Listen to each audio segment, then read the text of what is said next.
How to update Instagram on iPhone or Android. So if you want to update Instagram on iPhone or Android, then first what you need to do is check your internet connection. Once you've checked your internet connection, you just need to go for Instagram, like simply tap and hold on to your Instagram application, and then you will have an option of update.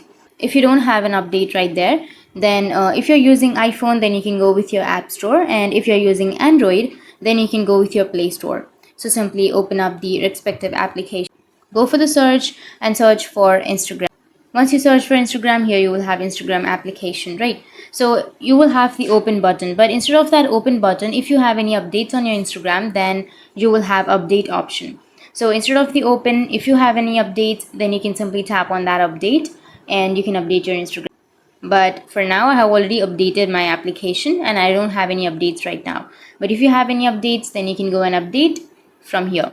So that's how you can update your Instagram on iPhone or Android. And if you have any questions, feel free to comment below. Thanks for watching.